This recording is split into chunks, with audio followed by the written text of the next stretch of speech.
Rayon Sport isaro ry'Inyanza n'ikipe kirangirira rwanjye n'ugutsinda nitwa Gikundiro cya Ndabereye umuvandimwe wa rubanda niba mugira ngo ndabeshya mu bazafana banjye n'abanyamakuru bari hano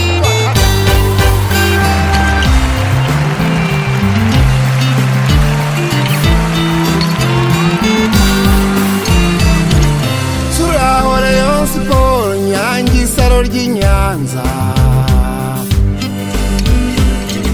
Nyanza imena mu Rwanda nta makuru n'ikirezi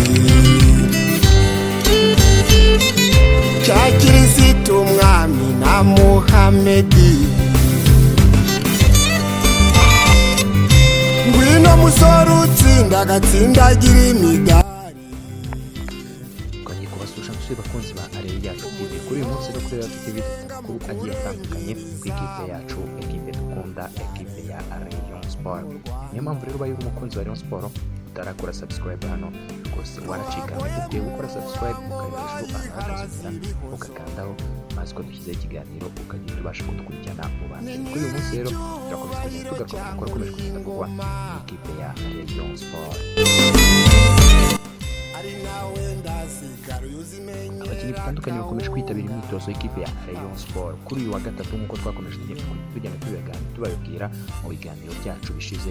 Ekipe ya Rayon Sport yiteguye kwakira ibindi bikura nkota bigomba kuzayifasha kwitegura sezo itaha kandi bigomba gukina muri sezo itaha ya 2022-2023. benshi Dize Samuel na Ngendahimana Eric abangaba bamaze kujoininga abandi mu myitozo mu gihe abandi turi buze komeza tugarukaho ibibazo byabo bikomeje mu gihe batari kwitabira imyitozo ya Rayon Sport. Aho twakomeza kugenda tubarebera hamwe hano kuri Areyo Yacu TV. Icyo usabwa wowe ni gukora subscribe nk'uko twabikubwiye ukareba hejuru ahantu hari akazogera ugakandaho ubundi amakuru ya Rayon Sport ukajya ubasha kuyakurikirana mu gihe mu gitondo tukugezaho amakuru ya Rayon Sport, Areyo Yacu Morning Sport, tukabageza no ku yandi makuru yose abakomeje kugenda kuvugwa ikipe ya Rayon Sport. Mbese ushaka kuba update ku ikipe ya Rayon Sport nta handi amakuru nk'ayo yakura uretse kuri Areyo Yacu TV. Ushaka kuba natwe no muri groupe ya WhatsApp batwandikira kuri 0788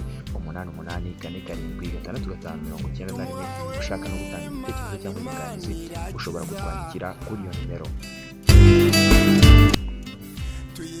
Ushaka kuba muri fan club iyo ari yose yifuza ushobora kutwandikira kuri iyo nimero tukaba twagufasha kugera muri iyo fan club. urugamba rwaje rwakarugondera ku mugonzi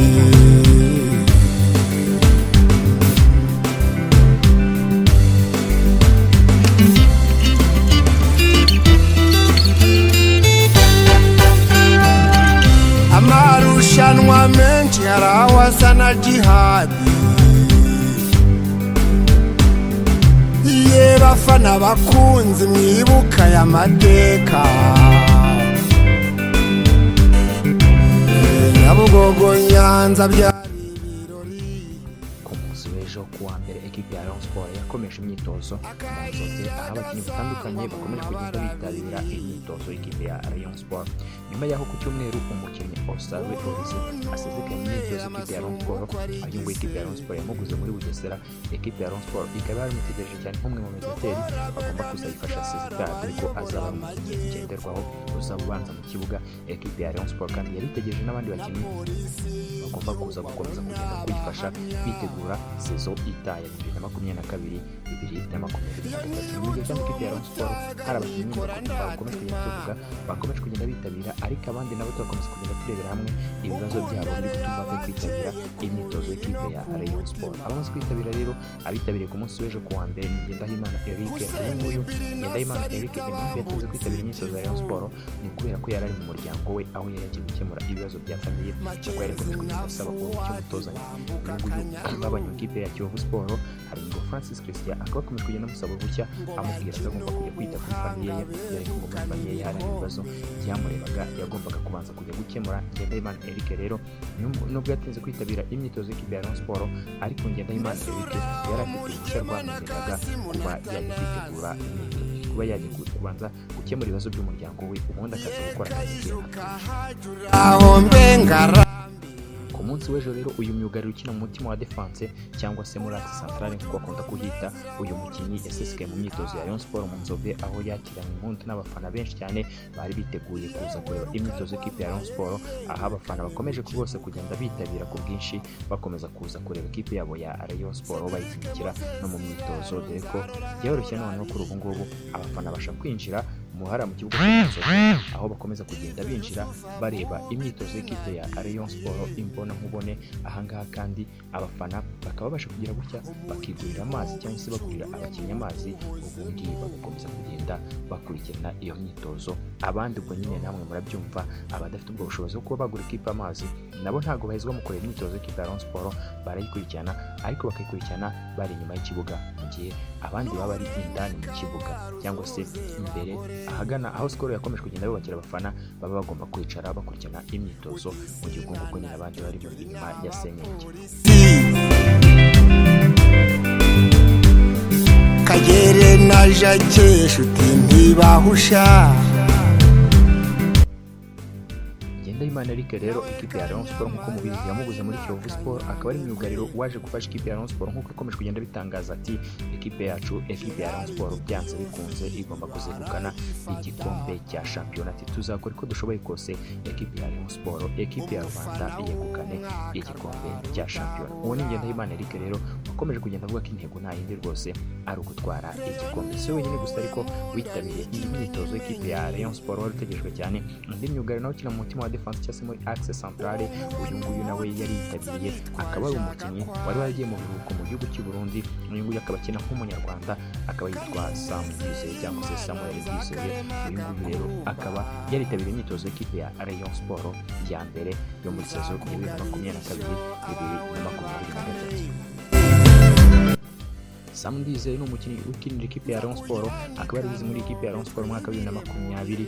Uyu mukinnyi akaba amaze imyaka igera kuri 3 mu ikipe ya Rayon Sport, dore ko uyu mukinnyi yagezemo no mu mwaka wa 2019. Kuri ubu ngubu rero uyu mukinnyi akaba yimazemo imyaka 3, akaba agiye gukina undi mwaka umwe asigaje kuri kontra ye, bivuga ko azaba amaze imyaka 4 muri ikipe ya Rayon Sport. Byumvikana ko ni umukinnyi uzi ikipe ya Rayon Sport. Ni umukinnyi rero Sam Dizeye muri saison ishize wakinanaga na Nigena Clement mu mutima wa defense, akaba ari umukinnyi wakinnye imikino myinshi. Ugiye kureba mu ikipe ya Rayon Sport ushobora gusanga ari umwe mu bakinnyi bakinnye imikino myinshi, kubera ko nubwo yageze aho wenda akajya agira utubazo tw'imvune, ariko Sam Dizeye yakomeje kugenda akina imikino igiye itandukanye mu ikipe ya Rayon Sport, dore ko ari no mu bakinnyi bafite experience kuko yakiniye amaderby menshi muri ikipe yambara ubururu n'umweru. Kubu rero Sam Dizeye uhabwa amahirwe menshi nanone yo kuba ari umwe mu bakinnyi bazajya babanza mu kibuga. Uyu Sam Dizeye ku munsi w'ejo yitabiriye imyitozo y'ikipe ya Rayon Sport, aho yari ategerezanyijwe n'abafana rwose amatsiko bashaka kureba Sam Dizeye niba kiri kuri rwa rwego yagiye ariho. Samuel Dizeye rero akaba ari umukinnyi wa kabiri none witabiriye imyitozo y'ikipe ya Rayon Sport, ariko kandi hari abatabasha kwitabira imyitozo y'ikipe ya Rayon Sport bagitegerezanyije amatsiko mu Nzove. Bamwe ibibazo byabo birazwi, ariko hari n'abandi ngo ibibazo byabo kugeza kuri ubu ngubu bitaramenyekana. Turaho Rayon Sport Nyange isaro ry'Inyanza. Blaise Nishimwe ni umwe mu bakinnyi bitwaye neza mu ikipe ya Rayon Sport mu myaka 2 bamaze muri ikipe yambara ubururu n'umweru. Akaba ari umukinnyi wasinye imyaka 3 mu ikipe ya Rayon Sport, akaba amaze gukina imyaka 2. Byumvikane ko asigaje umwaka umwe. Ni umukinnyi yakomeje kugenda yifuzwa n'abakeba bagiye batandukanye, aho ikipe ya APRFC by'umwihariko yakomeje kugenda itanga na miliyoni 30 ubundi ikihera uyu mukinnyi amafaranga, ariko ikipe ya Rayon Sport ikakomeza kugenda imwimana. Kuri ubu ngubu nubwo ikipe ya Rayon Sport ngo iramutse ibonye umutwara ishobora kumutanga, dore ko mu kibuga hagati ikibazo yagikemuye, ariko kandi uyu Nishimwe Blaise ntarabasha kwitabira imyitozo ya Rayon Sport. kandi Nishimwe Blaise ngo ibibazo bye ntabwo bizwi biri gutuma atitabira imyitozo ya Rayon Sport. Uyu mwene Mateso rero wakomeje kugenda avugwa cyane ikinyabupfura nawe kitari cyiza kuva yagera muri equipe ya Rayon Sport muri saison ya kabiri, aho yatangiye nanone aho ibibazo bye bitangiye kugenda bivugwa n'ikipe ya APRFC. Umukinnyi wakomeza kugenda yitwara nabi, nyuma ariko akaza kubisabira imbabazi abafana ndetse n'abayobozi b'ikipe ya Rayon Sport ati rwose narashutswe. Kuri ubu ngubu rero na n'ubu ntaritabira imyitozo ngo ajoininge bagenzi be, ariko kandi ngo aracyategereje amatsiko nk'uko umutoza Ngo Francis yakomeje kugenda bivuga ko uyu mukinnyi akimutegereje mu myitozo kandi abona ko ari umwe mu bakinnyi ashobora kuzagenderaho, dore ko niba mu kibuga asabwa abakinnyi 6 b'abanyarwanda, uyu Blaise Nishimwe byanze bikunze agomba kuzaba ari umwe mu bakinnyi 6 bagomba kubanza mu kibuga muri iyi kipe yambara ubururu n'umweru. Blaise Nishimwe rero kugeza kuri ubu ikibazo cye ntabwo kizwi, gusa ariko aracyategerejwe mu Nzove gatangire imyitozo. Nagindutse rero Blaise Nishimwe ashobora kwitabira imyitozo kuri uyu munsi, gusa ariko ku munsi w'ejo abakinnyi bose ikipe ya Rayon Sport izakoresha bashobora kwitabira imyitozo nta gihindutse ku munsi w'ejo, ku munsi wo kuwa gatatu, nk'uko twakomeje kugenda twibararikira mu biganiro byacu biri imbere ko kuwa gatatu ku itariki 27 byanze bikunze abakinnyi bose bagomba kuba bitabiriye imyitozo, yewe n'abakinnyi bashya benshi bakaba bagomba kuba bajoyina ikipe ya Rayon Sport bagakomezanya n'abandi imyitozo. Imana irakiza. Hirwa Jean de Dieu, uyu Hirwa Jean de Dieu ni umudefenseur ikipe ya Rayon Sport yaguze mu ikipe ya Marine FC. Uyu mukinnyi rero Hirwa Jean de Dieu kuri ubu ngubu nawe ntaritabira imyitozo y'ikipe ya Rayon Sport, gusa ariko Hirwa Jean de Dieu kuba atari kwitabira imyitozo ya Rayon Sport nta kindi kibazo gihari, si uko ari discipline nkeya, ahubwo uyu mukinnyi Hirwa Jean de Dieu n'abasenga mukomeze kugenda musengera kubera ko uyu mukinnyi ari gukora ibizamini bya leta kuri ubu ngubu. Rero uyu mukinnyi Hirwa Jean de Dieu akaba ari umukinnyi ekipe ya Rayon Sport rwose yakuye mu ikipe ya Marine, kandi abenshi bemeza ko ari imyugariro myiza ushobora kuzajya abanzamo igihe Samu atakwitwara neza, ashobora kubura umwanya cyangwa se Ngendahimana yakwitwara nabi. Uyu nguyu akaba yakaba, dore ko ari umukinnyi mwiza ikipe ya Rayon Sport yakuye muri Marine. Ikipe ya Rayon Sport mu Rwanda n'amakipe agiye atandukanye harimo za PFC na za AS Kigali zakomeza kugenda zifuza umukinnyi, ariko we ku giti cye ahitamo kuba yakwerekeza mu ikipe ya Rayon Sport, dore ko abona ariho yakomeza kugenda atyaza impano ye. Uyu rero Hirwa Jean de Dieu akaba ari umukinnyi ukomeje kugenda avugwa mu cyangwa se ategeshwe mu myitozo y'ikipe ya Rayon Sport, nyuma yaho azasoreza ibizamini ngo byanze bikunze agomba kutajoyininga abandi mu Nzove agakomezanya nabo imyitozo. Siwe gusa ariko utegerejwe mu Nzove. Unabahamya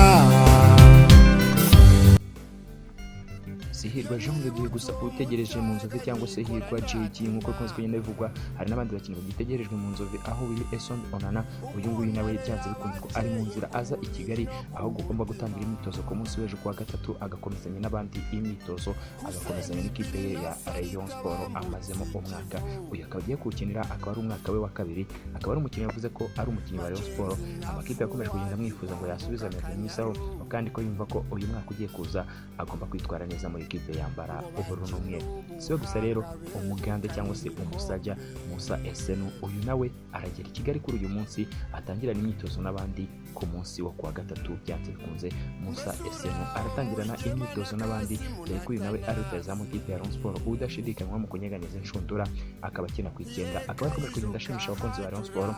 Uyu kandi ni umukinnyi ushobora no guca kuri 7 nk'uko byakomeje kugenda bigaragara ubwo umutoza Emmanuel Paxiao yakomezaga kugenda amunyuza ku ruhande rw'iburyo kuri 7 asatira cyangwa se bakunze bitwita bamababa. Kuri ubu ngubu rero uyu nguyu akaba ari nimero 9 ekipe ya Rayon Sport ifite, mu gihe ekipe ya Rayon Sport bikivuga ko igitegereje nyinshi abandi ba rutahizamu amatsiko harimo witwa Lilepo Makabi, uyu nguyu akaba akina nawe ku icyenda, ndetse n'abandi bagiye batandukanye, n'undi ngo uzava mu gihugu cy'u Burundi ariko kugeza kuri ubu ngubu utaramenyekana, nawe akaba akina ku icyenda. Mu gihe rero ikipe ya Rayon Sport yaba ibonye abo ba nimero 9 byumvikana ko babaje guhangana n'uyu Musa Esenu, ekipe ya Rayon Sport igitegerezanyije amatsiko mu Nzove.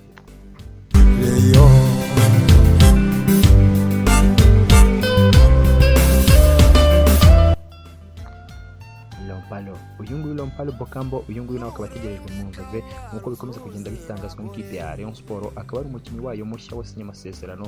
Uyu nguyu imbanziriza amasezerano akaba yaramaze kuyisinya, akaba ategerejwe i Kigali aho agomba kwitabira imyitozo ya Rayon Sport kuri uyu wa gatatu, mu gihe Mbirizi Eric we akiri mu ikipe y'igihugu y'intamba ku rugamba atarabasha kwitabira nawe iyi myitozo y'ikipe ya Rayon Sport, ariko ngo abenshi kuwa gatatu bagomba kuba basesekaye muri iyi myitozo y'ikipe ya Rayon Sport igomba kubera mu Nzove. Bivuze ko Mbirizi Eric arasoza imikino ya cani ahita yerekeza mu ikipe ya Rayon Sport, byumvikana ko indi mikino ya cani atazabasha kuyikina ni ikipe y'intamba ku rugamba, bitewe n'uko azaba ari umukinnyi wabigize umwuga cyangwa se azaba ari umukinnyi ukina hanze y'u Burundi, kandi imikino ya cani ikaba ikinamo abakinnyi bakina imbere cyangwa se abo bakunze kwita local players. Uyu nguyu rero uyu Mbirizi Eric ndetse n'uyu Lompalo Bokamba bakaba bategerejwe mu ikipe ya Rayon Sport, ku buryo bagomba gutangirana n'abandi imyitozo mu minsi ya vuba cyangwa se ku munsi wo kuwa gatatu Lompalo we akazaba yahageze. Reka dushimire abantu bakomeze kugenda batweza turi kumwe umunota ku munota. Iyi ni Yacu TV, bose mukomeze mukuru subscribe murebe hejuru hari akazogera dukomeze kugenda